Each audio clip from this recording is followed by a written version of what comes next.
लोगों का।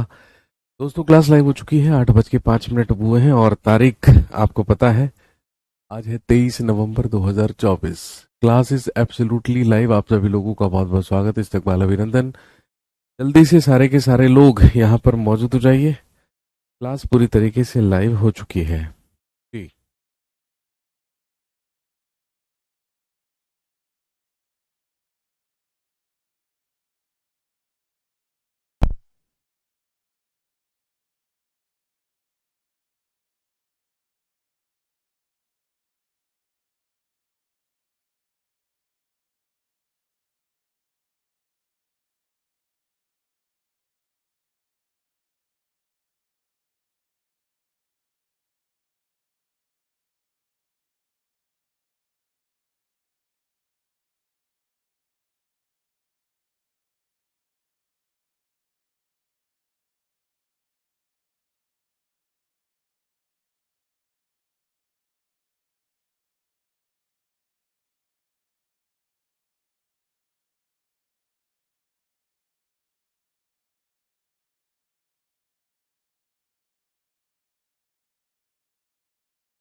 आइए जी, सारे के सारे लोग जल्दी से मौजूद हो जाइए। क्लास पूरी तरीके से लाइव है।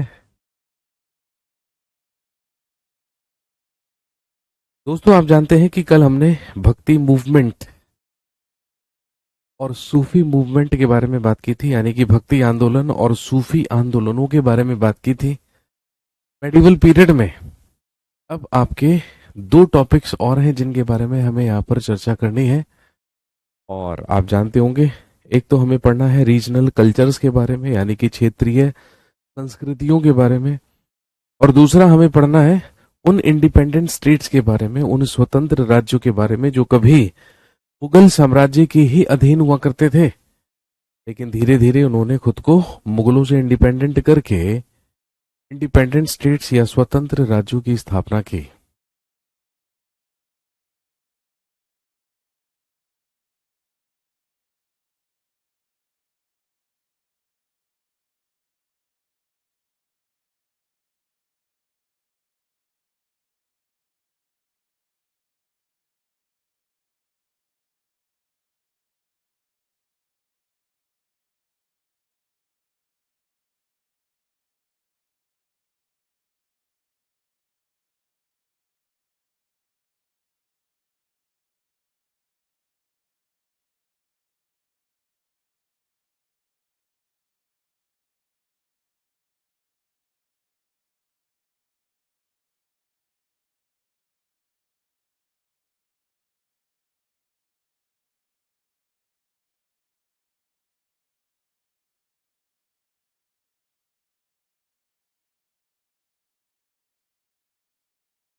चलिए जी, सबसे पहले हमारा आज का टॉपिक रहेगा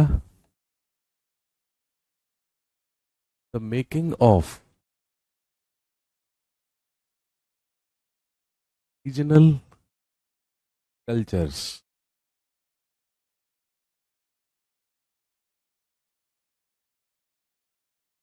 the making of regional cultures, या हिंदी में आप लिख सकते हैं क्षेत्रीय का क्षेत्रीय संस्कृतियों का निर्माण।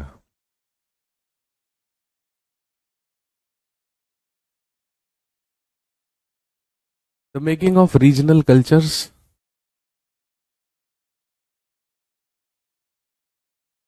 या क्षेत्रीय संस्कृतियों का निर्माण। अब दोस्तों हम सबसे पहले जानेंगे what is basically a culture. हम संस्कृति को किस तरीके से परिभाषित कर सकते हैं। हम यहाँ पर बात करने वाले हैं रीजनल कल्चर्स के बारे में कि अलग अलग क्षेत्रों में अलग अलग जगहों पर कल्चर्स कैसे डेवलप हुए। भाई आप जानते हैं कि हम कहते हैं कि India is a land of diversity. Bharat एक विविधताओं का देश है। यहाँ पर बहुत सारी डाइवर्सिटीज हैं, बहुत सारी विविधताएं हैं। और विविधता शायद इसलिए भी है क्योंकि हमारे देश में कई प्रकार की संस्कृतियां या कई प्रकार के कल्चर्स का मिश्रण हमें देखने को मिलता है। और अलग अलग क्षेत्रों में अलग अलग जगहों पर अलग अलग कल्चर को फॉलो करने वाले लोग हमें मिलते हैं। चलिए जल्दी से मुझे बताइए कि आपके अकॉर्डिंग, आपके अनुसार what is basically a culture, एक संस्कृति क्या होती है। अगर मैं कहता हूं कि भाई महाराष्ट्र का कल्चर ये है, तो आप कल्चर में किन किन चीजों को इंक्लूड कर सकते हैं, किन किन चीजों को उसमें आप सम्मिलित कर सकते हैं। होता है ना कि भाई ये हमारे महाराष्ट्र का कल्चर है तो हम इसको फॉलो करेंगे, ये हमारे राजस्थान का कल्चर है, ये गुजराती कल्चर है, ये हमारा कश्मीरी कल्चर है।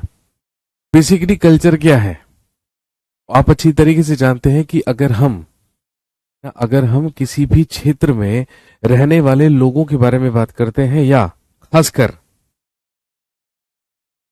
अगर हमें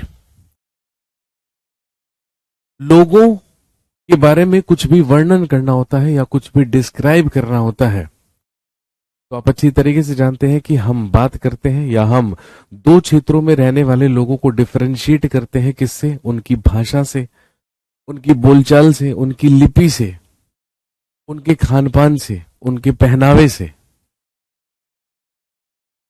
उनके द्वारा इस्तेमाल किए जाने वाले लोक संगीत, लोक नृत्यों से, उनके द्वारा बनाए जाने वाली चित्रकारियों से, पेंटिंग्स से। बिल्कुल ठीक है, बिल्कुल सही कहा। मितुल ने कहा खान पान, रहन सहन, बिल्कुल ठीक है। नूरुल आमीन ने कहा रिलीजन। प्रियंका कह रही है कल्चर मतलब ड्रेस, सॉन्ग, डिशेस, बिल्कुल ठीक है। पहनावा, बोली, भाषा, बिल्कुल ठीक है शिवानी। फूड, क्लॉथिंग से लैंग्वेज, बिल्कुल ठीक है। कहने का मतलब है ना, कहने का मतलब एक पर्टिकुलर क्षेत्र में रहने वाले लोग क्या भाषा बोलते हैं, किन लिपियों का इस्तेमाल करते हैं, उनका रहन सहन कैसा है, उनके तीज त्योहार कैसे हैं, उनके रीति रिवाज कैसे हैं, उनका पहनावा, खान पान कैसा है, उनके नृत्य कौन से हैं, वो किस संगीत का इस्तेमाल करते हैं, वो किस चित्रकला या चित्रकारी का इस्तेमाल करते हैं। यही सारी की सारी चीजें मिलकर क्या बनती हैं? कल्चर बनती है। इन्हीं को हम क्या कहते हैं? संस्कृति कहते हैं। इन्हीं को हम कल्चर कहते हैं।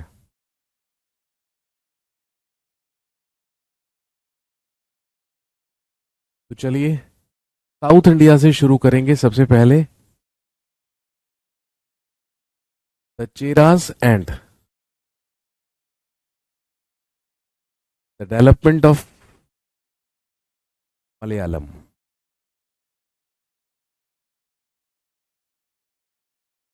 लिखेंगे the Cheras and the development of Malayalam.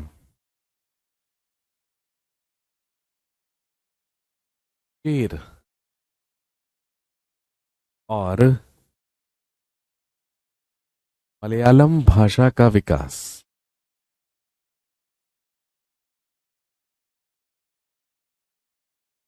Chera और मलयालम भाषा का विकास।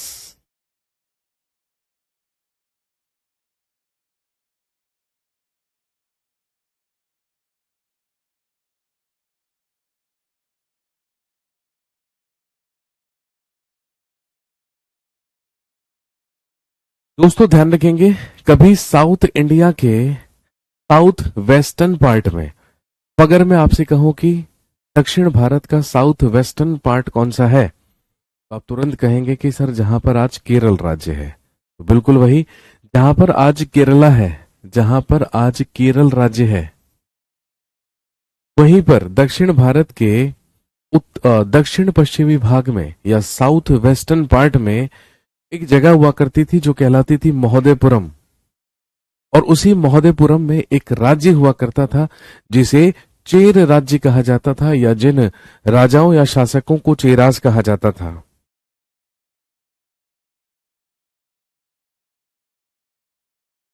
और ध्यान रखेंगे, अगर इस राज्य की हम बात करें, that was established in 9th century, इसकी स्थापना 9वीं शताब्दी में हुई थी। और अगर हम 9th सेंचुरी की बात कर रहे हैं और आज हम 21st सेंचुरी में चल रहे हैं, तो आप जानते हैं कि लगभग हम 1000 साल से भी ज्यादा पुरानी बात, यानी कि लगभग 1200 साल पुरानी बात कर रहे हैं।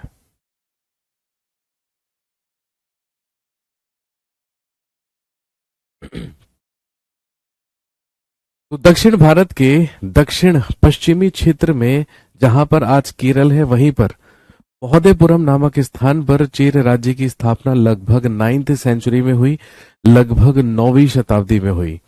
और दोस्तों ध्यान रखेंगे, इसी चेर राज्य के शासकों के द्वारा मलयालम भाषा को संरक्षण प्रदान किया गया, क्योंकि ये एक क्षेत्रीय भाषा हुआ करती थी। पहले ये एक रीजनल लैंग्वेज हुआ करती थी, जो वहां के स्थानीय लोगों के द्वारा बोली जाती थी, या जिनका इस्तेमाल वहां के स्थानीय लोगों के द्वारा किया जाता था। लेकिन चेर राज्य के शासकों ने मलयालम भाषा और लिपि का प्रयोग अपने अभिलेखों में, और जो उनके ऑफिशियल राइटिंग्स हुआ करती थी या उनके जो औपचारिक लेख हुआ करते थे, उसमें इस्तेमाल शुरू कर दिया। और आप कह सकते हैं कि एक क्षेत्रीय भाषा देखते ही देखते एक राज्य की राजकीय भाषा बन गई, औपचारिक भाषा बन गई, जिसका एग्जाम्पल मलयालम है, जो कि स्थानीय क्षेत्रों में बोली जाती थी, लेकिन धीरे धीरे वो चेर राज्य की ऑफिशियल लैंग्वेज बन गई। चेर शासकों के द्वारा, चेर लोगों के द्वारा ज्यादातर संस्कृत की परंपराओं को ही क्या किया गया, एडॉप्ट किया गया। केरल के मंदिरों में, रंगमंचों में इन सारी की सारी परंपराओं को देखा जा सकता है, क्योंकि अगर हम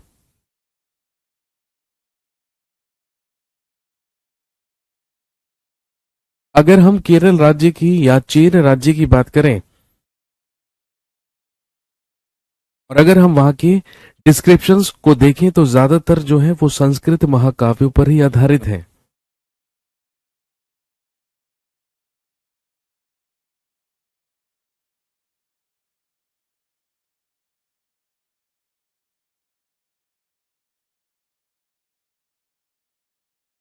तो कहने का मतलब, सबसे पहला एग्जाम्पल तो हमारे सामने आया एक भाषा के विकसित होने का। दोस्तों आप जानते होंगे कि हमारे कॉन्स्टिट्यूशन की शेड्यूल 8 में 22 लैंग्वेजेस लिखी हैं, 22 भाषाएं लिखी हैं, और 22 भाषाओं में से एक भाषा मलयालम भी है। मलयालम का मतलब कि हमारी कॉन्स्टिट्यूशनल लैंग्वेज में से एक है मलयालम लैंग्वेज। लेकिन ये कभी क्षेत्रीय भाषा हुआ करती थी, लेकिन धीरे धीरे डेवलप हुई, चेर राज्य का संरक्षण इसको मिला, और ये देखते ही देखते क्या बन गई, ऑफिशियल लैंग्वेज बन गई।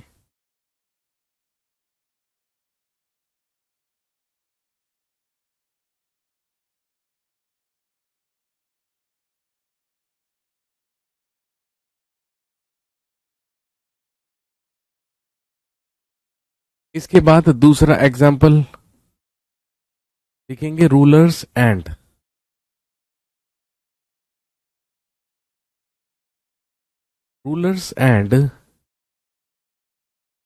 Religious traditions.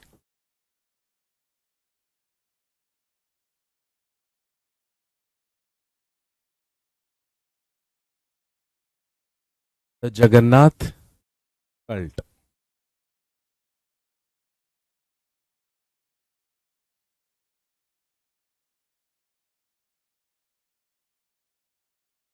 सर आर्टिकल कौन सा है, इसका आर्टिकल बालक, किस आर्टिकल की बात कर रहे हैं आप? मैंने आपको बताया कि हमारे कॉन्स्टिट्यूशन के शेड्यूल 8 में 22 लैंग्वेजेस लिखी गई हैं, और उन 22 लैंग्वेजेस में से एक मलयालम भाषा भी है। सर लैंग्वेज का आर्टिकल कौन सा है? कॉन्स्टिट्यूशन का आर्टिकल 343 343 ये प्रोविजन करता है कि संघ की राजभाषा हिंदी होगी और लिपि देवनागरी। लेकिन ये जो हमारी 22 भाषाएं हैं, ये आर्टिकल्स में नहीं लिखी हैं, ये शेड्यूल 8 में लिखी हैं। और what are schedules? Schedules are basically those tables which are not mentioned in the articles.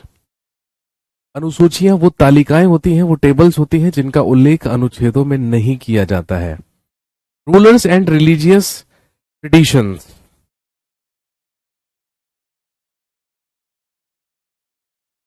शासक एवं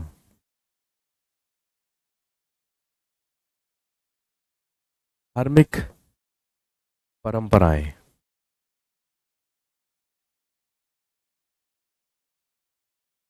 जगन्नाथ संप्रदाय।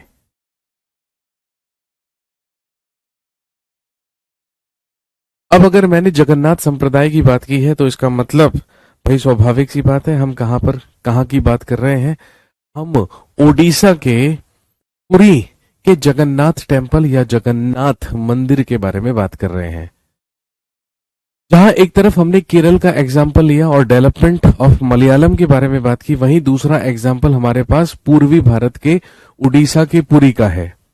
यहां पर क्या हुआ भाई, अन्य क्षेत्रीय संस्कृतियों की तरह कई कई जगहों पर कुछ धार्मिक या कुछ क्षेत्रीय धार्मिक परंपराएं भी विकसित हुई।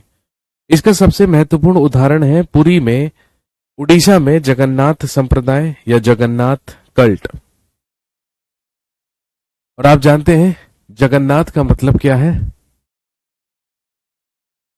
यहां पर है ना, यहां पर जगन्नाथ का मतलब क्या है? पूरे की पूरी दुनिया का मालिक।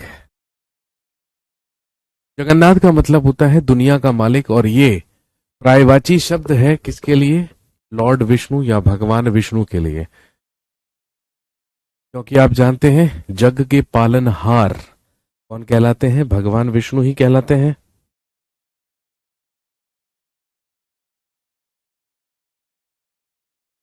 तो ध्यान रखेंगे भगवान जगन्नाथ की जो काष्ठ प्रतिमा होती है, यानी कि जो लकड़ी की मूर्ति होती है, उसे आज तक उसे आज तक स्थानीय लोगों या रीजनल पीपल के द्वारा ही बनाया जाता था।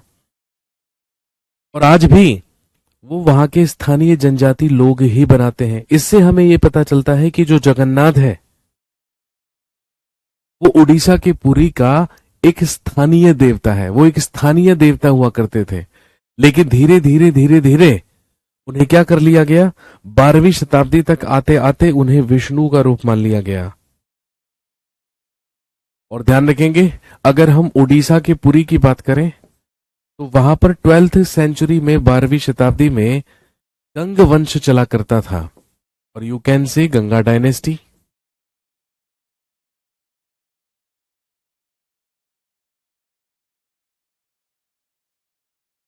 जगन्नाथ की जो काष्ठ मूर्ति हुआ करती थी, है ना, वो केवल और केवल वहां के स्थानीय जो जनजाति लोग होते हैं उनके द्वारा बनाई जाती थी। आज भी उन्हीं के द्वारा उसका निर्माण होता है, उसी के द्वारा वो बनाई जाती है।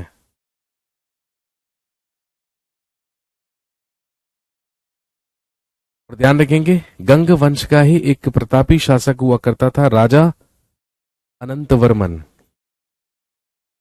और इसी अनंत वर्मन के ही द्वारा, इसी राजा अनंत वर्मन के ही द्वारा उड़ीसा के पुरी में पुरुषोत्तम जगन्नाथ के लिए एक मंदिर बनवाने का निश्चय किया गया।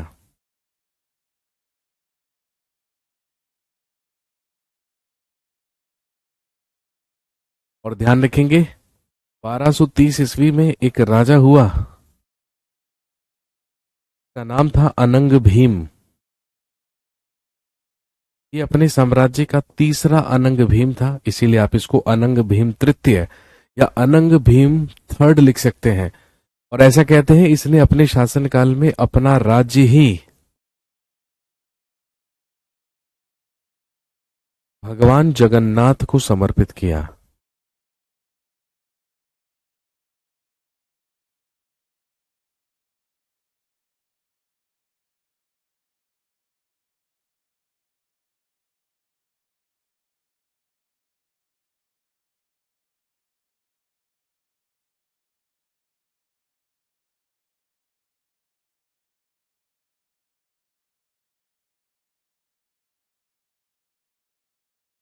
अब जैसे जैसे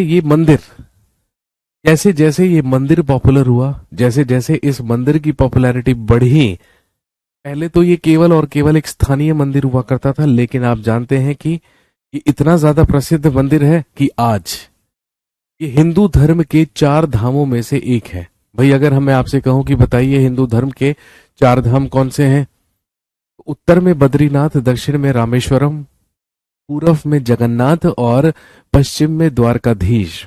इन्हें हिंदू धर्म के 4 धाम माना जाता है। तो आप कह सकते हैं कि जहां एक तरफ जगन्नाथ मंदिर तीर्थ स्थान के रूप में विकसित हुआ, वहीं दूसरी तरफ सामाजिक और राजनीतिक तौर पर भी इसकी जो इंपॉर्टेंस थी, जो इसका महत्व था, वो बढ़ता बढ़ता चला गया।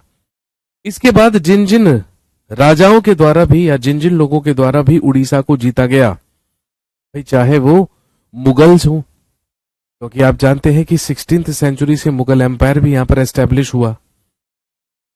अब चाहे वो मुगल्स हो, मुगलों के बाद चाहे वो मराठा हो, और मराठाओं के बाद चाहे वो ब्रिटिश ईस्ट इंडिया कंपनी हो, जिन जिन लोगों ने भी उड़ीसा को जीता या जिन जिन लोगों ने भी उड़ीसा पर अधिकार किया, उन सब ने ये कोशिश की कि जो जगन्नाथ मंदिर है, जो जगन्नाथ टेम्पल है, वो भी उनके अधिकार में रहे, वो भी उन्हीं के अधीन रहे। क्योंकि अगर जगन्नाथ मंदिर पर अधिकार होगा तो वहां के लोग बड़ी आसानी से हमारी सत्ता को स्वीकार कर लेंगे, क्योंकि अल्टीमेटली वहां पर शासन किसका चलता है? भगवान जगन्नाथ का। और क्योंकि भगवान जगन्नाथ ही वहां के राजा हैं, जिसके अधिकार में मंदिर होगा उसी की सत्ता वहां पर क्या हो जाएगी? स्थापित हो जाएगी। कहने का मतलब शासक और धार्मिक परंपराओं से भी रीजनल कल्चर्स या क्षेत्रीय संस्कृतियों का क्या हुआ? निर्माण हुआ, जिसे हम जगन्नाथ संप्रदाय कहते हैं, जिसे हम जगन्नाथ सेक्ट कहते हैं। Is that clear to everyone? ये बात आपको इजीली क्लियर हो गई होगी।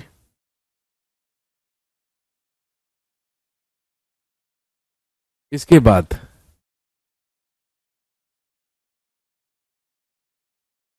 राजपूत्स and the tradition of heroism. Rajputs and the tradition of heroism. लिखेंगे राजपूत और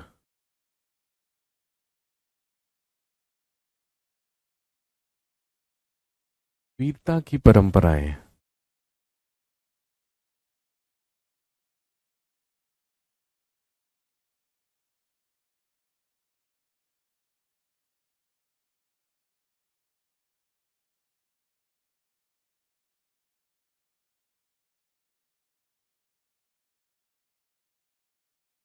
दोस्तों आप जानते होंगे जब हमारे देश पर अंग्रेजों का अधिकार था या ब्रिटिशर्स का अधिकार था और यहां पर ब्रिटिश रूल या ब्रिटिश शासन चल रहा था,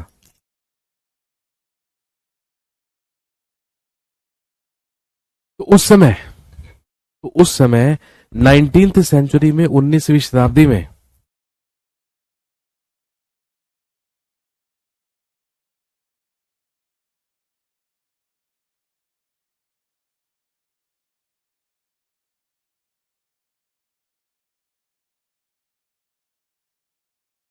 जिस क्षेत्र में राजपूत रहा करते थे, या जो आज वर्तमान में राजस्थान का क्षेत्र है, उसी क्षेत्र को अंग्रेजों के द्वारा राजपुताना कहा जाता था। अंग्रेज उस क्षेत्र को राजपुताना कहते थे।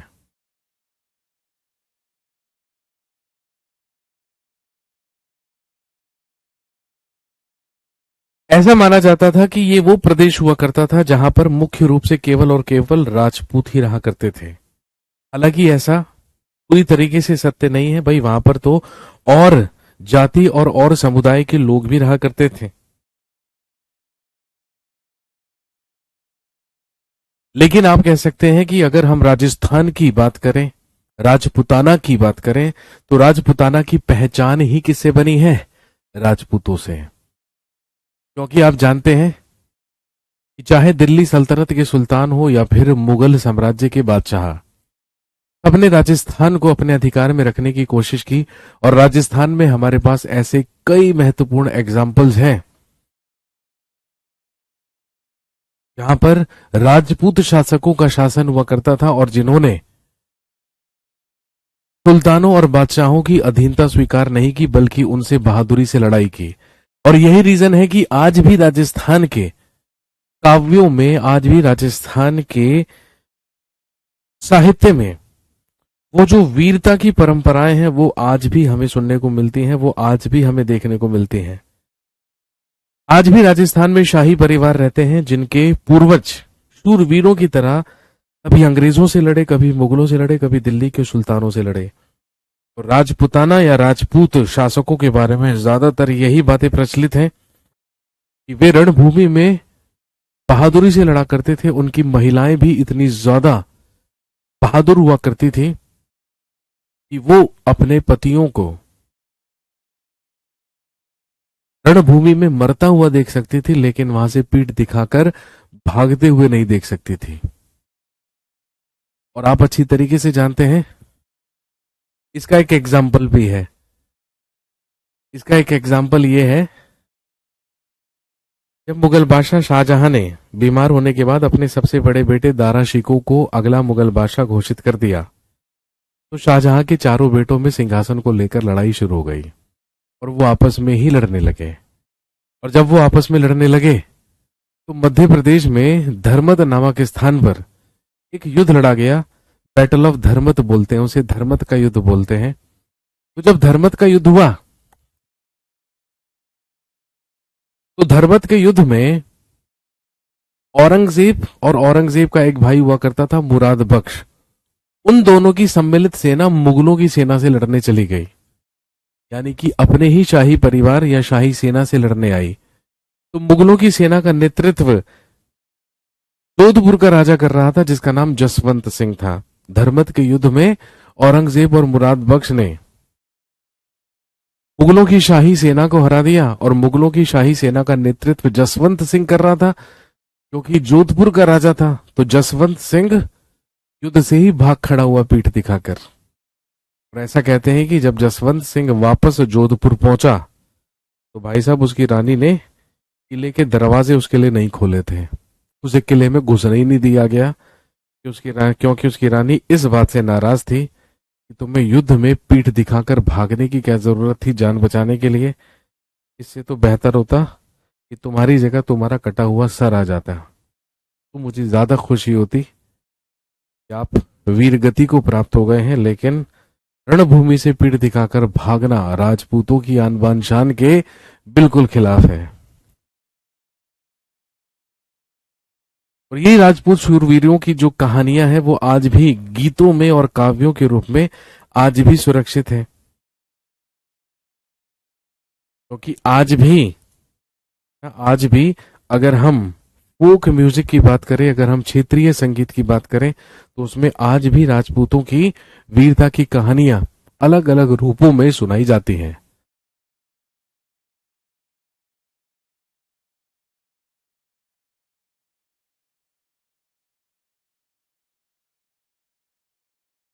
इसके बाद the story of Kathak.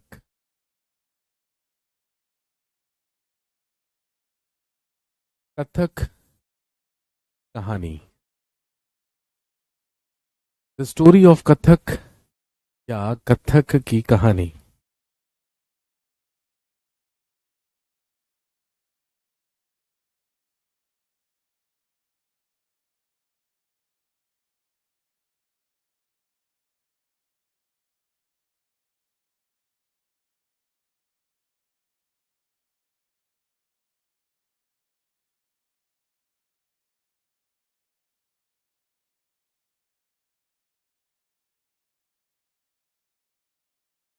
What is Kathak?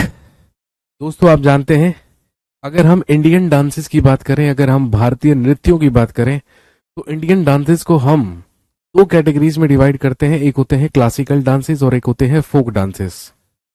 Bharat के 8 क्लासिकल डांसेस में से एक कथक डांस भी है। This is basically a classical dance from Uttar Pradesh.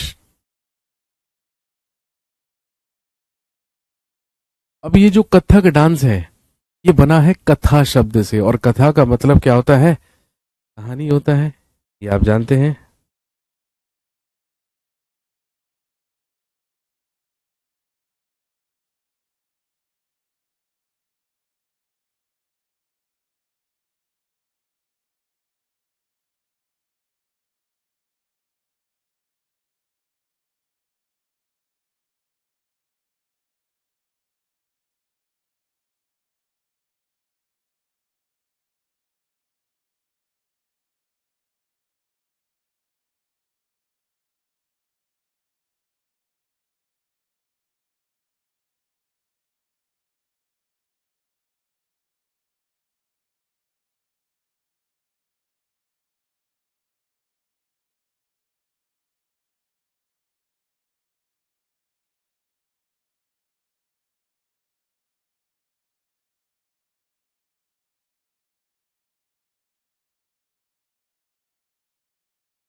अब जैसा कि मैंने आपसे कहा कि जो कथक शब्द है वो आया है कथा से।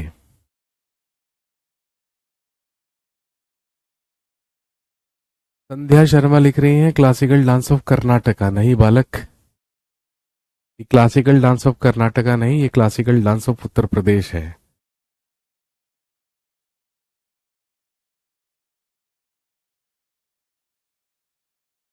कर्नाटक राज्य का अपना कोई क्लासिकल डांस या कोई शास्त्रीय नृत्य नहीं है।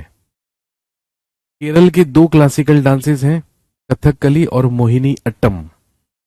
आंध्र प्रदेश का है कुचिपुड़ी, तमिलनाडु का है भरतनाट्यम, असम का है सत्रिया, मणिपुर का है मणिपुरी, और उत्तर प्रदेश का है कथक। ये है क्लासिकल डांसेस। कर्नाटक में तो फोक डांस होता है जिसको यक्षगान बोलते हैं, और ओडिशा का एक क्लासिकल डांस होता है ओडिसी नृत्य, ओडिसी डांस। ये क्लासिकल डांसेस है हमारे देश में।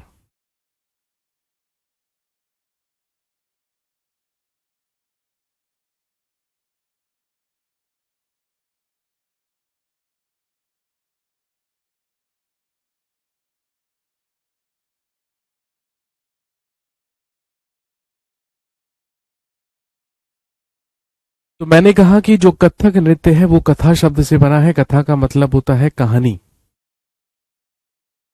Sir there are 8 classical dances. जी हाँ बिल्कुल, there are 8 classical dances. Oldest one is Bharatanatyam, Andhra Pradesh. Bharatanatyam is from Tamil Nadu, Kuchipudi from Andhra Pradesh, Kathakali and Mohini Attam are from Kerala, Odissi from Odisha. 5 हो गए। इसके बाद Manipuri from Manipur, Sattriya from Assam and Kathak from Uttar Pradesh.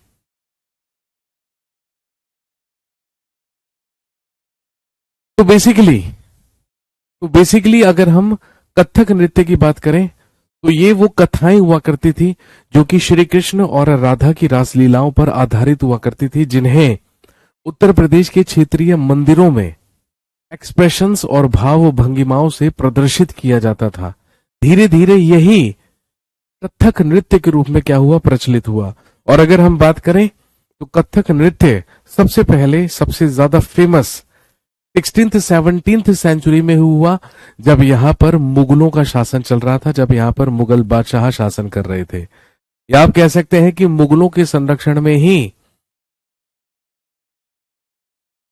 Kathak dance को पॉपुलैरिटी मिली। लेकिन सबसे ज्यादा डेवलपमेंट कथक डांस का अवध के अंतिम नवाब वाजिद अली शाह के शासनकाल में हुआ।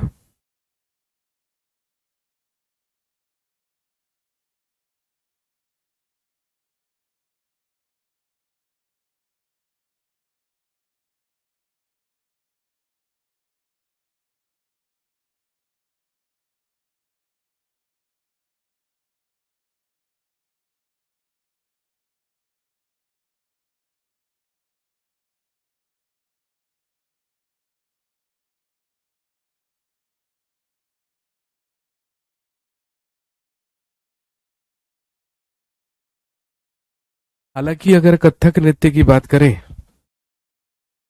तो जयपुर के शासकों के द्वारा भी इस नृत्य को संरक्षण प्रदान किया गया। उधर अवध के नवाबों के दरबारों में भी इसी पॉपुलैरिटी मिली, लेकिन ये मुख्य रूप से पहले गणिकाओं के द्वारा ही पेश किया जाता था, या जो तवाइफें हुआ करती थी उन्हीं के द्वारा इनकी प्रस्तुति की जाती थी। लेकिन आज आप जानते हैं कि Kathak is considered as one of the most famous dances of India.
इसके बाद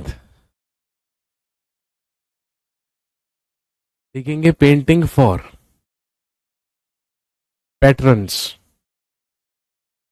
देखिए, painting for patterns, the tradition of miniatures.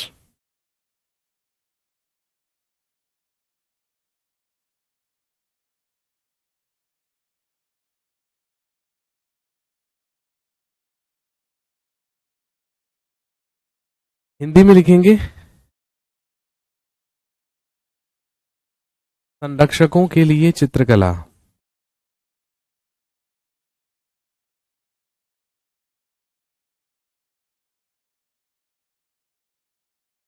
संरक्षकों के लिए चित्रकला या लघु चित्रों की परंपरा।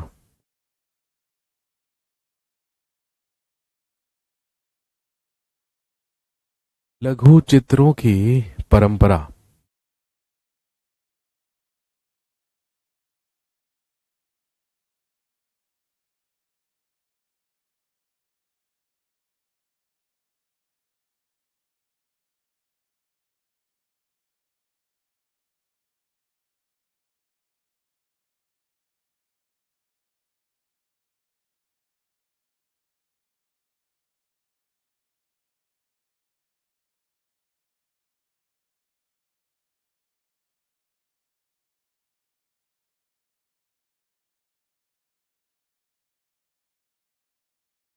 एक और परंपरा, एक और ट्रेडिशन, एक और परंपरा या एक और ट्रेडिशन जो कि विकसित हुआ, वो थी लघु चित्रकला, वो थी मिनिएचर पेंटिंग्स।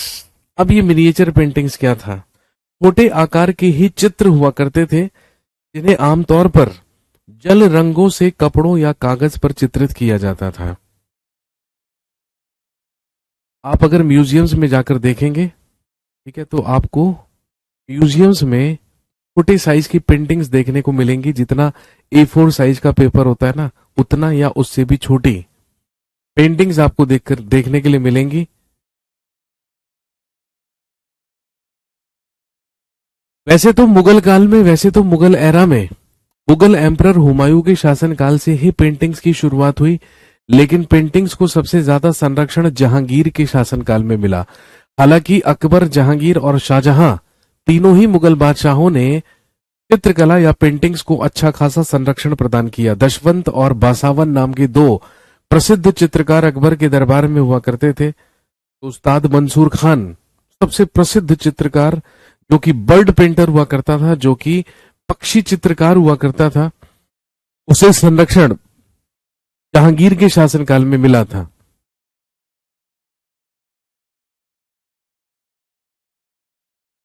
लेकिन मुगल बादशाह औरंगजेब के मरने के बाद, भाई मुगल बादशाह औरंगजेब की डेथ 1707 ईस्वी में हुई, और जब 1707 ईस्वी में मुगल बादशाह औरंगजेब मरा, तो आप जानते हैं कि औरंगजेब के मरने के बाद,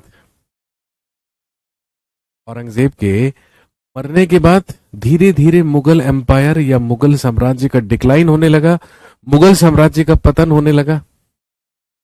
और जब मुगल साम्राज्य का पतन होने लगा, और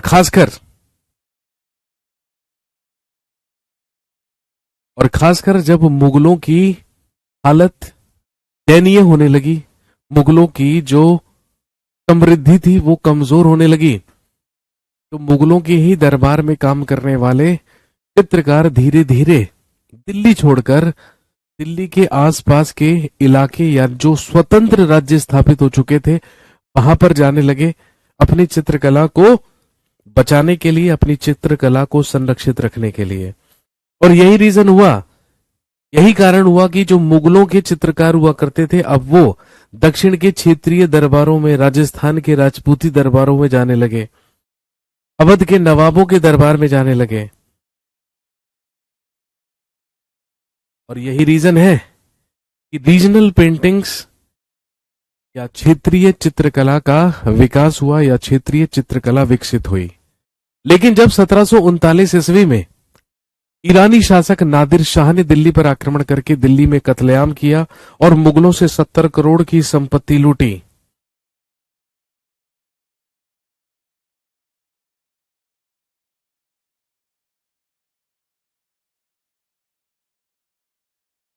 तो अब जो थोड़े बहुत कलाकार मैदानी इलाकों में बचे थे या प्लेन्स में बचे थे, अब वो भी अपनी जान बचाने के लिए पहाड़ी क्षेत्रों में जाकर बस गए। और हिमाचल के पहाड़ी क्षेत्रों में जाकर बसे तो वहां पर एक नई चित्रकला विकसित हुई, जिसको हम कांगड़ा शैली कहते हैं, जिसको हम कांगड़ा आर्ट कहते हैं। तो बेसिकली जो कांगड़ा शैली की चित्रकारी है वो भारत के मैदानी इलाकों की ही देन है, क्योंकि यहीं के चित्रकार जाकर बसे कहां पर, हिमाचल के कांगड़ा में, और वहीं से कांगड़ा शैली विकसित हुई। ये भी एक प्रकार की लघु चित्रकारी या मिनिएचर पेंटिंग थी। और ध्यान रखेंगे, ठंडे नीले और हरे रंगों सहित कोमल रंगों का प्रयोग और विषयों का काव्यात्मक निरूपण कांगड़ा शैली की विशेषता थी। इसमें मुख्य रूप से शीतल नीले और हरे रंगों का प्रयोग किया जाता था।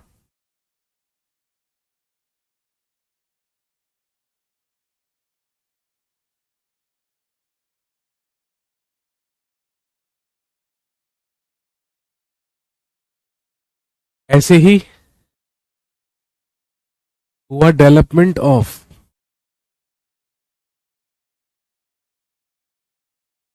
रीजनल लैंग्वेज,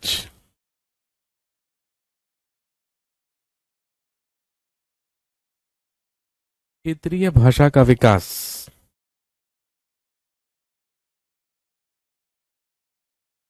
जो बेसिकली बंगाली या बंगाली भाषा हुआ करती थी।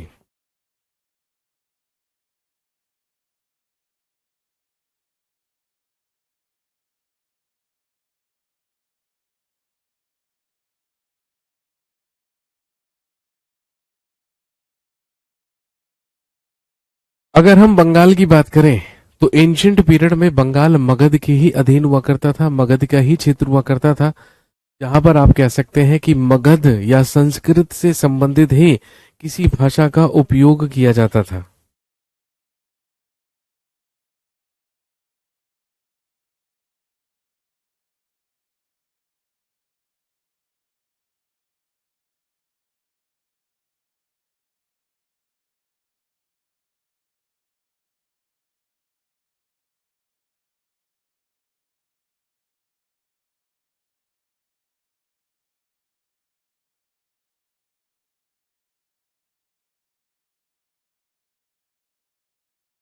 तो जो बंगाली भाषा है, जो कि बंगाल की क्षेत्रीय भाषा हुआ करती थी, जिन्हें या जिस भाषा को अलग अलग समय पर अलग अलग शासकों के द्वारा संरक्षण प्रदान किया गया, तो आप कह सकते हैं कि बंगाली भाषा की उत्पत्ति भी संस्कृत भाषा से ही हुई है।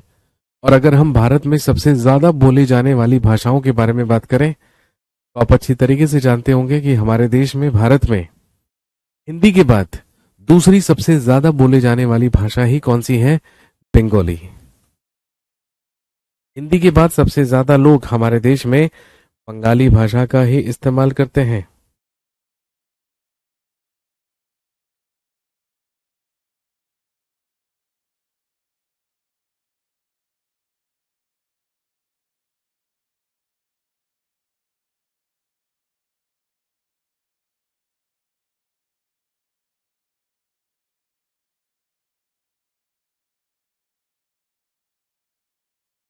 तो जहां एक तरफ बंगाल में बंगाली भाषा का विकास हुआ, डेवलपमेंट हुआ, वहीं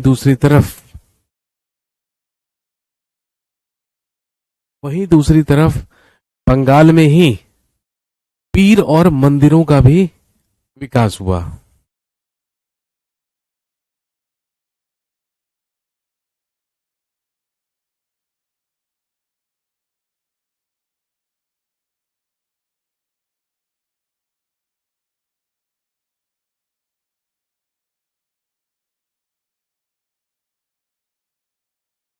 पीर बेसिकली एक सूफी शब्द है और पीर का मतलब होता है गुरु।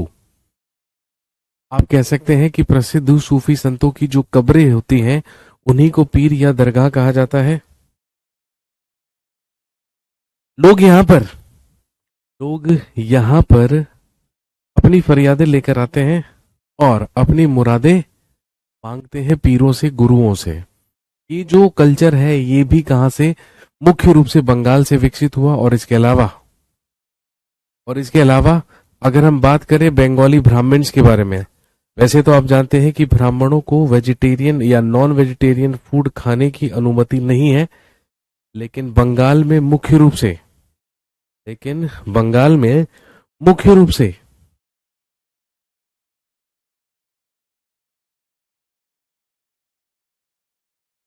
Fish as a food was permitted.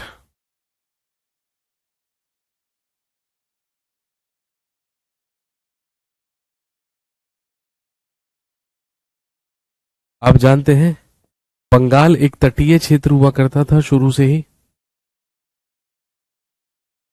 और अगर हम बंगाल की बात करें, तो बंगाल के लोग मुख्य रूप से मछली पकड़ने, मछलियों का ही व्यापार करने और मछलियों को ही कंज्यूम करना इनके लिए बहुत ही ज्यादा कॉमन हुआ करता था। इसीलिए बंगाली ब्राह्मण्स को अनुमति प्रदान की गई कि वो चाहें तो भोजन में चावल और मछली का इस्तेमाल कर सकते हैं। इसीलिए बंगाल में आज भी आप देखेंगे कि चावल और मछली एक महत्वपूर्ण भोजन है, एक महत्वपूर्ण डाइट है, वहां की एक महत्वपूर्ण फूड है। तो दोस्तों, ये वो कुछ इंपॉर्टेंट कल्चर्स थे, कुछ महत्वपूर्ण संस्कृतियां थी, जो कि मध्यकाल में उभरी या जो मेडिवल पीरियड में ही डेवलप हुई। समझ गए बात? चलिए next.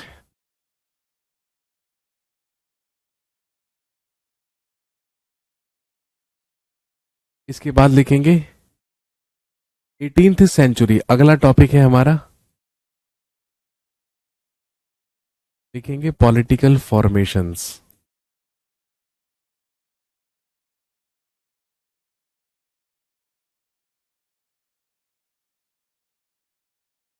18th century political formations.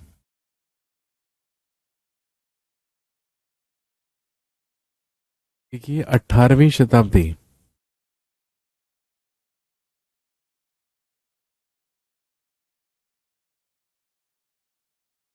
नए राजनैतिक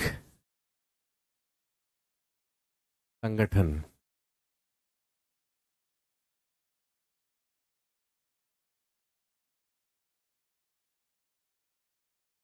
हम बात कर रहे हैं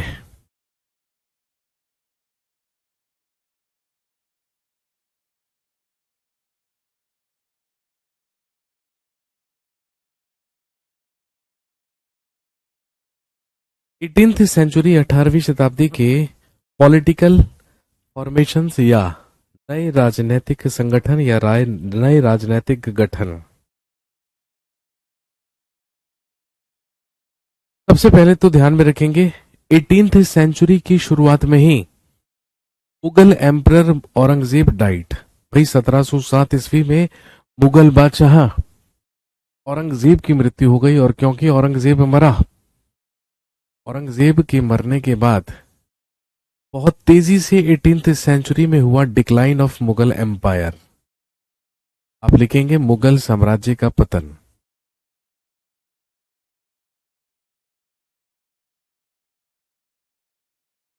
अगर हम सन 1700 ईस्वी की बात करें या 1707 ईस्वी, जब मुगल बादशाह औरंगजेब की डेथ हुई थी, अगर हम तब की बात करें तो लगभग हिंदुस्तान का पूरा भाग मुगलों के अधीन हुआ करता था। यानी कि मुगल बादशाह औरंगजेब अपने उत्तराधिकारियों के लिए, अपने वंशजों के लिए सबसे बड़ा, सबसे विस्तृत और सबसे शक्तिशाली साम्राज्य छोड़कर मरा था। लेकिन क्योंकि उसके उत्तराधिकारी अयोग्य साबित हुए, इतने बड़े साम्राज्य को वो नहीं संभाल सके।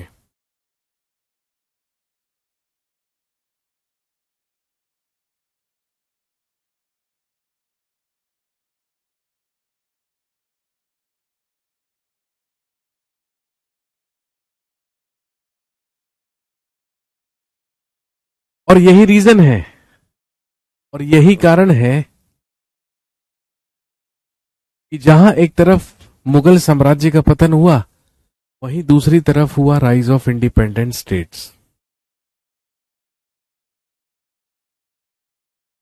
वहीं दूसरी तरफ स्वतंत्र राज्यों का उदय हुआ।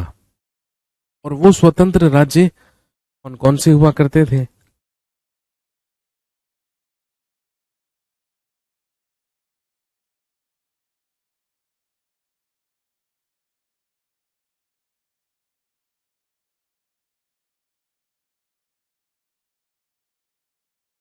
औरंगजेब के मरने के बाद बहादुर शाह प्रथम या शाह आलम प्रथम भारत का मुगल बादशाह बना, जिसे बूढ़ा बादशाह कहा जाता है।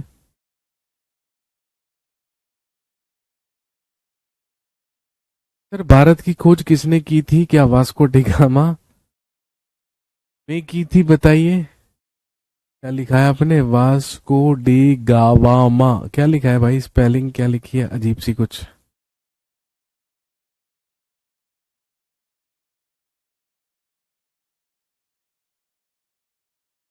तो जहां एक तरफ मुगल साम्राज्य का पतन हुआ, बहादुर शाह प्रथम भारत का मुगल बादशाह बना 5 सालों के लिए। उसके बाद उसकी मृत्यु हो गई 1712 ईस्वी में। जहांदर शाह मुगल बादशाह बना 1 साल के लिए। उसके बाद 1713 में मुगल बादशाह बना फरुखशियर।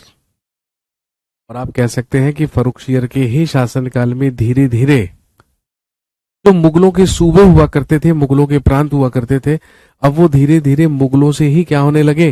इंडिपेंडेंट होने लगे। और मुगलों की स्थिति सबसे ज्यादा तब बिगड़ गई जब 1739 में नादिर शाह ने आक्रमण करके दिल्ली को लूटा, दिल्ली में कत्लेआम किया और मुगलों की शान और शौकत को पूरी तरीके से समाप्त कर दिया। क्योंकि ऐसा कहा जाता है कि लगभग दिल्ली से 70 करोड़ रुपए की संपत्ति नादिर शाह लूट कर ले गया था मुगलों से।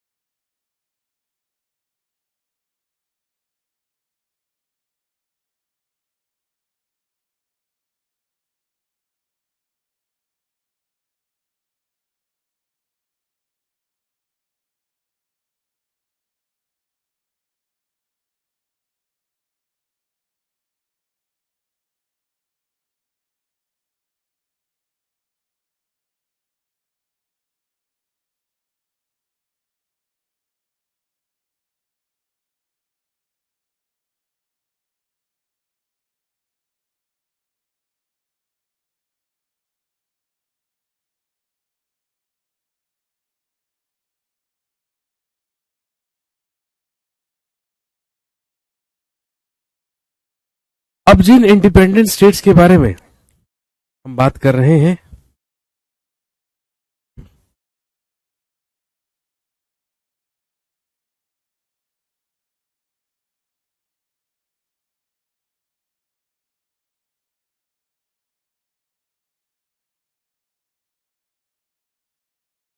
अब वो सारे के सारे स्टेट्स जो मुगलों से इंडिपेंडेंट हुए, जो मुगलों से स्वतंत्र हुए, उन्हें तीन कैटेगरीज में डिवाइड किया जा सकता है, उन्हें तीन श्रेणियों में विभाजित किया जा सकता है। सबसे पहले वो स्टेट्स हुआ करते थे जो कभी मुगलों के ही प्रांत या मुगलों के ही सूबे हुआ करते थे, लेकिन वहां के सूबेदारों ने खुद को मुगलों से इंडिपेंडेंट घोषित कर दिया।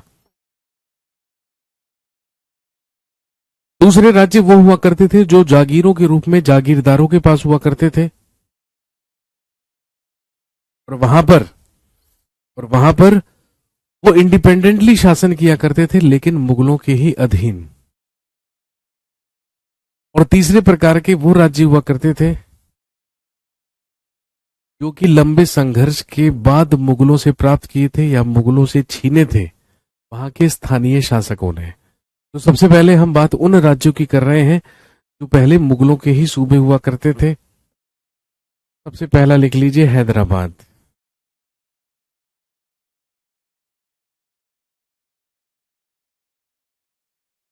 सबसे पहला इंडिपेंडेंट स्टेट लिख लेंगे, हैदराबाद।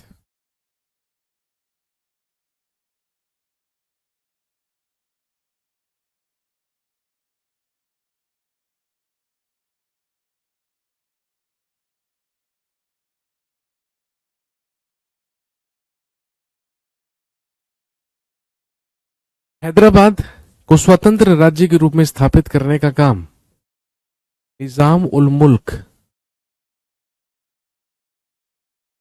आसफ जहां के द्वारा किया गया, जिसने 1724 से लेकर 1748 तक हैदराबाद राज्य की स्थापना की और हैदराबाद को ही अपनी कैपिटल बनाया, अपनी राजधानी बनाया।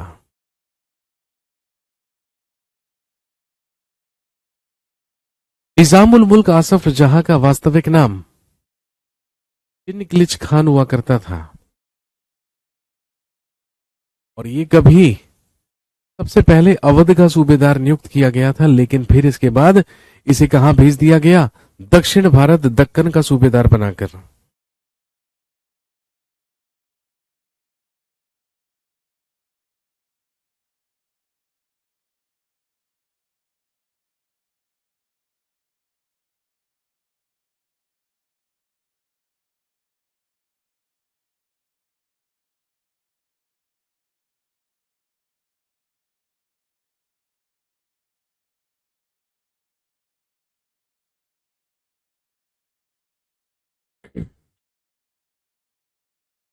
तो 1724 से लेकर 1748 ईस्वी तक हैदराबाद को स्वतंत्र रूप में स्थापित करने का काम निजाम उल मुल्क या चिनकिलिच खान या आसफ जहां के द्वारा किया गया।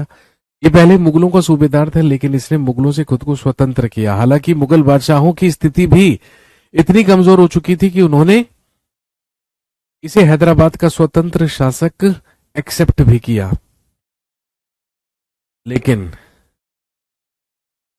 ध्यान रखेंगे इसके मरने के बाद हैदराबाद की जो स्थिति थी, हैदराबाद की जो कंडीशन थी, वो धीरे धीरे कमजोर होती चली गई, और आगे चलकर हैदराबाद वो सबसे पहला राज्य बना, सबसे पहला स्टेट बना which accepted the subsidiary alliance of British, जिन्होंने अंग्रेजों की सहायक संधि को स्वीकार किया, जिन्होंने अंग्रेजों की सहायक संधि पर हस्ताक्षर किए।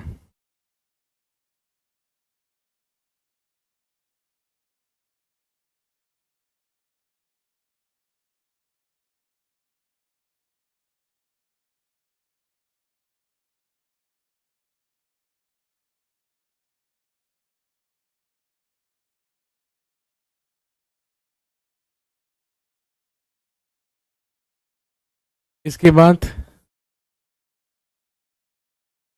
अगला राज्य लिखेंगे, अवध। अवध की स्थापना सादत खान बुरहान उल मुल्क के द्वारा की गई।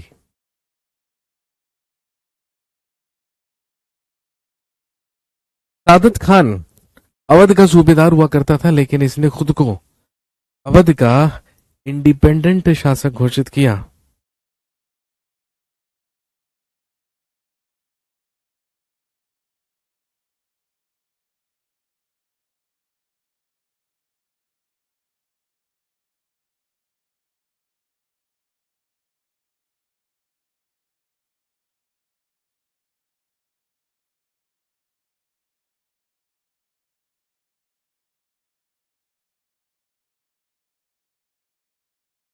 और ध्यान रखेंगे, सादत खान बुरहान उल मुल्क को भी 1722 में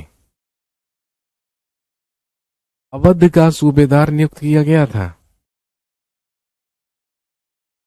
इसने खुद को अवध में स्वतंत्र घोषित किया। और ध्यान रखेंगे, अवध की कैपिटल बनाया फैजाबाद को। तो आज उत्तर प्रदेश के अयोध्या में फैजाबाद नामक स्थान है।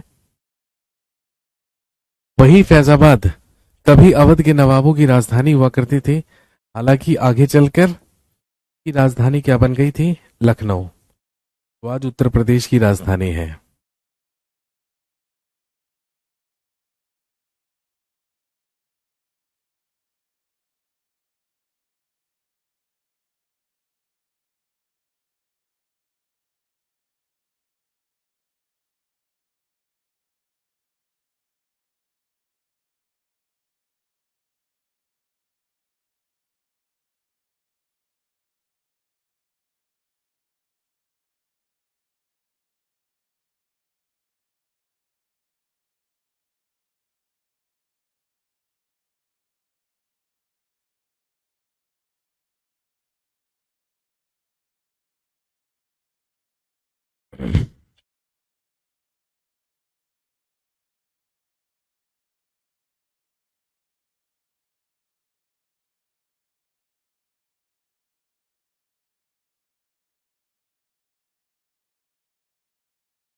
इसके बाद अगला राज्य बंगाल। मुगलों का सूबा हुआ करता था, लेकिन बंगाल को स्वतंत्र राज्य के रूप में स्थापित किया मुर्शीद कुली खान ने। और मुर्शीद कुली खान ही बंगाल का सबसे पहला नवाब कहलाया। 1713 से लेकर 1727 तक he was first nawab of Bengal. ये बंगाल का सबसे पहला नवाब था।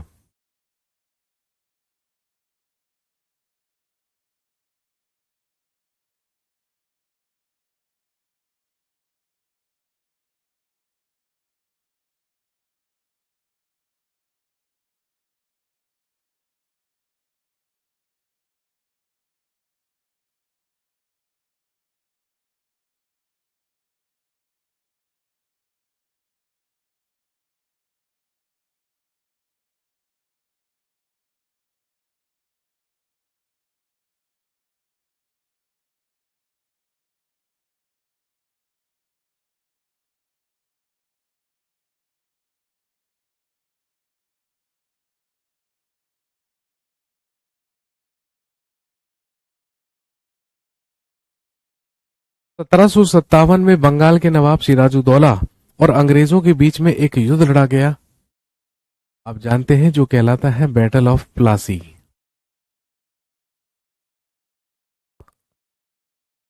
बंगाल का पहला गवर्नर हुआ रॉबर्ट क्लाइव।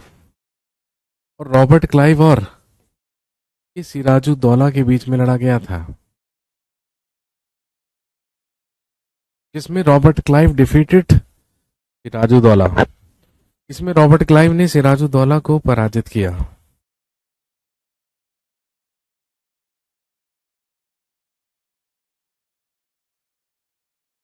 और फिर 1764 में लड़ा गया बैटल ऑफ बक्सर। बक्सर का युद्ध, जिसमें हमारी तरफ से 3 लोगों की सेनाएं लड़ी। शाह आलम सेकंड, ये मुगल बादशाह हुआ करता था।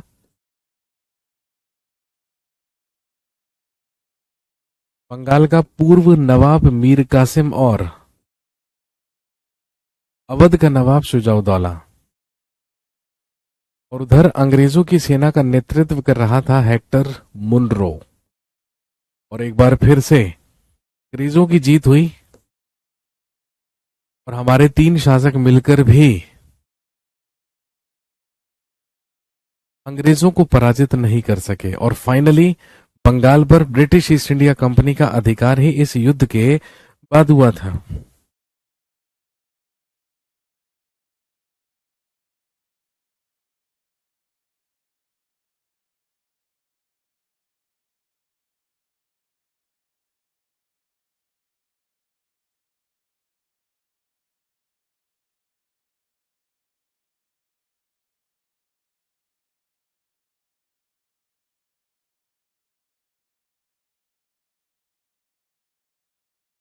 तो ये तीनों के तीनों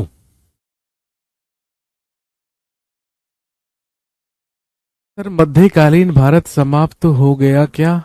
अब आधुनिक भारत पढ़ा रहे हो मेरे भाई? देखो, ये टॉपिक तो वैसे मॉडर्न इंडिया का ही है, लेकिन आपकी एनसीईआरटी में 7th क्लास की ही एनसीईआरटी में दिया हुआ है।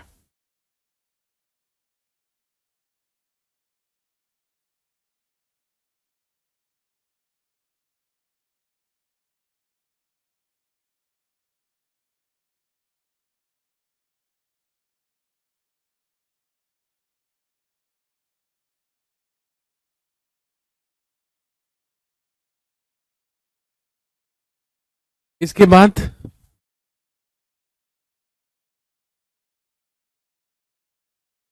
राजपूत स्टेट इसके अंतर्गत आते हैं। अंबर यानी कि आमेर और मारवाड़ यानी कि जोधपुर।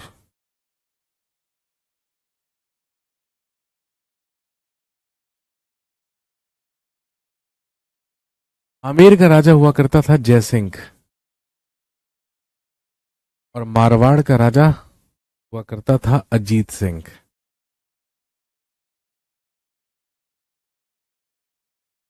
दोनों ही राज्य मुगलों के अधीन ही शासन किया करते थे, इंडिपेंडेंटली करते थे लेकिन मुगलों के अधीन करते थे।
और ध्यान रखेंगे,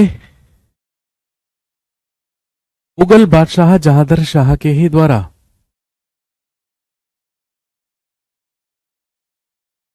सवाई की उपाधि जयसिंह को दी गई और साथ में मालवा की सूबेदारी भी। और इधर महाराजा की उपाधि अजीत सिंह को दी गई और साथ में गुजरात की सूबेदारी भी।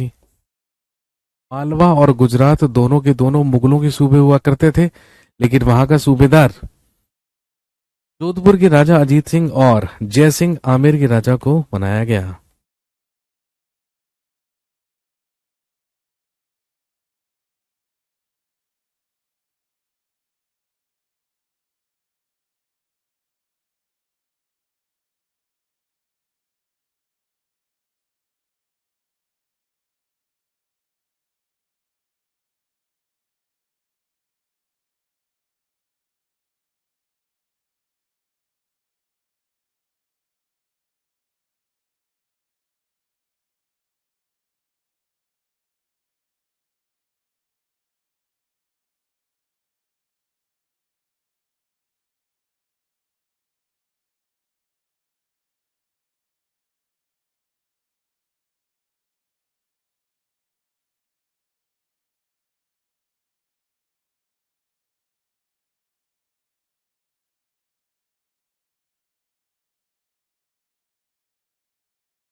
इसके बाद दो राज्य वो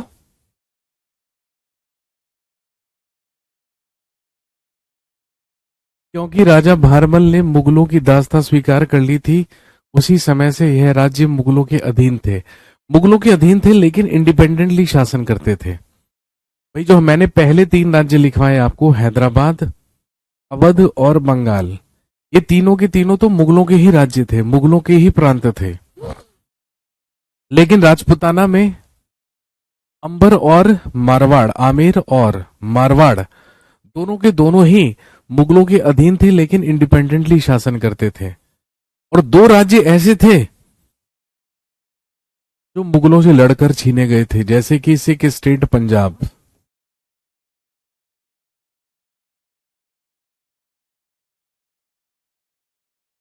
आप जानते हैं सिखों के पहले गुरु हुए गुरु नानक देव, जिन्होंने सिख धर्म की स्थापना की थी।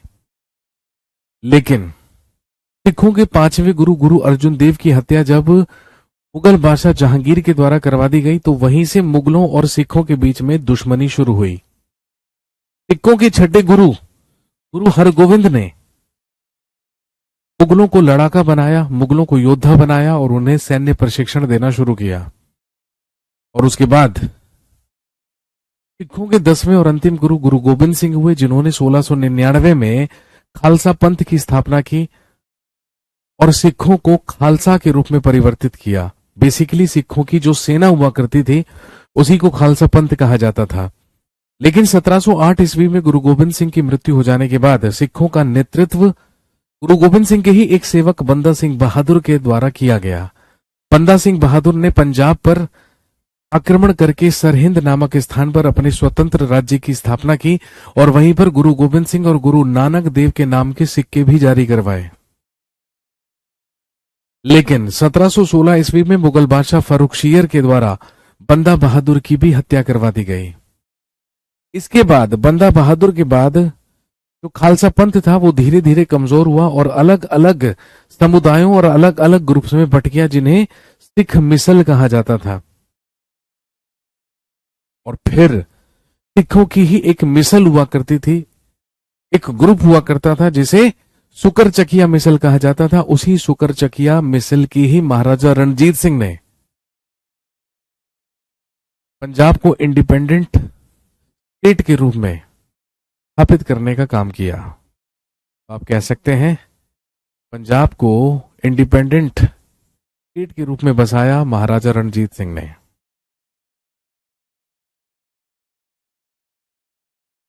इन्होंने 1799 में अपनी कैपिटल, अपनी राजधानी लाहौर को बनाया।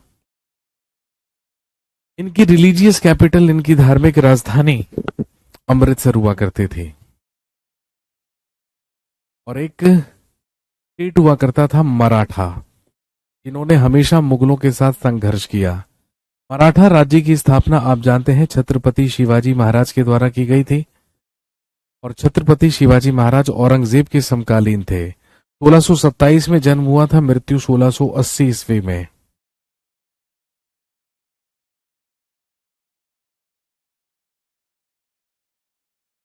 सर राखी व्यवस्था क्या थी? भाई सिखों के द्वारा एक राखी सिस्टम, एक राखी व्यवस्था चलाई गई थी, जिसमें जिसमें जो सिख या जो खालसा पंथ हुआ करता था या जो सिख हुआ करते थे, वो किसानों से उनकी उपज का 1/5 लिया करते थे, यानी कि 20% लिया करते थे और बदले में उन्हें संरक्षण प्रदान किया करते थे, सुरक्षा प्रदान किया करते थे। इसी को राखी सिस्टम या राखी व्यवस्था कहा जाता था।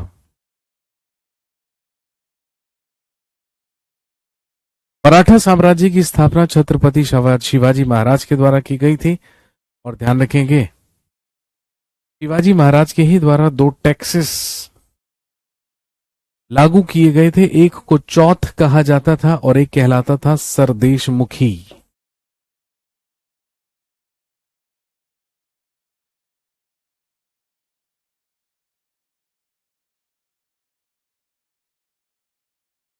सोलह सौ 80 ईस्वी में शिवाजी की मृत्यु के बाद शिवाजी के 2 पुत्र शिवाजी के उत्तराधिकारी बने, संभाजी और संभाजी के बाद राजा राम।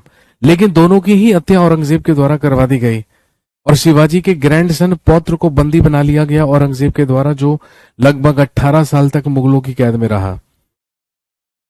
मुगल बादशाह औरंगजेब के मरने के बाद 1707 ईस्वी में शाहू को स्वतंत्र किया गया, आजाद किया गया और वही जाकर मराठाओं का अगला शासक बन गया।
और आप जानते हैं कि पहले पहले मराठा साम्राज्य मराठाओं के अधीन हुआ करता था, लेकिन धीरे धीरे मराठा राज्य पर अधिकार हुआ मराठाओं के ही पेशवाओं का, जो कि चित्पावन कुल के ब्राह्मण हुआ करते थे। गुरिल्ला वारफेयर या गुरिल्ला युद्ध नीति के लिए प्रसिद्ध हुआ करते थे मराठास, क्योंकि आप जानते हैं कि जो महाराष्ट्र है वो सियाद्री रेंज में है। मुगलों को आदत हुआ करती थी प्लेन्स में लड़ने की, मैदानी क्षेत्रों में लड़ने की, और जो मराठा हुआ करते थे वो पर्वतीय क्षेत्र पे रहा करते थे, जहां पर ऊंचाई से युद्ध किया करते थे या जो ऊंचाई से आक्रमण किया करते थे मुगलों पर। गुरिल्ला वारफेयर में निपुण हुआ करते थे छत्रपति शिवाजी महाराज। लेकिन जब मराठाओं की सत्ता पेशवाओं के हाथों में आई, तो आप जानते हैं कि मराठाओं के ही सबसे महान पेशवा हुए पेशवा बाजीराव बल्लाड़, बाजीराव प्रथम। और बाजीराव प्रथम ने ही अपने शासनकाल में दिल्ली तक के क्षेत्र पर भी अधिकार कर लिया और मुगलों की स्थिति इतनी कमजोर हो गई कि अब मुगल अपनी सुरक्षा के लिए मराठाओं को चौथ और स्वदेश मुखी देने लगे। और यही रीजन है कि जब 1761 ईस्वी में अहमद शाह अब्दाली मुगलों पर अटैक करने के लिए आया, थर्ड बैटल ऑफ पानीपत के तीसरे युद्ध में, तो अहमद शाह अब्दाली से जाकर लड़ने के लिए ही कौन गए? मराठास, क्योंकि मराठाओं ने ही मुगलों की सुरक्षा की गारंटी ली थी और अहमद शाह अब्दाली से पानीपत का तीसरा युद्ध लड़ा गया, जिसमें लगभग पूरी की पूरी मराठा शक्ति को खत्म कर डाला अहमद शाह अब्दाली ने। इसके बाद मराठाओं की स्थिति कमजोर हो गई और देखते ही देखते 1818 ईस्वी में पूरे के पूरे मराठा क्षेत्र पर अंग्रेजों ने अधिकार करके उसे बंबई प्रेसिडेंसी में मिला लिया। दोस्तों, यहां पर हमने 2 चैप्टर्स आज खत्म किए, एक रीजनल कल्चर्स के बारे में और एक इंडिपेंडेंट स्टेट्स के बारे में। अब इसके बाद ठीक है, आपकी हिस्ट्री में हमारे पास पढ़ने के लिए केवल और केवल बचता है, एक बार मैं आपको बता देता हूं, 1 2 3 4। अब हमारे पास हिस्ट्री में केवल 4 से 5 टॉपिक और बचते हैं, जो कि मॉडर्न इंडिया के टॉपिक्स रहेंगे सारे के सारे। उनको फिनिश करके आपका सिलेबस क्या हो जाएगा? समाप्त। चलिए, टेक अ ब्रेक, ब्रेकफास्ट कीजिए, मुझे भी करना है।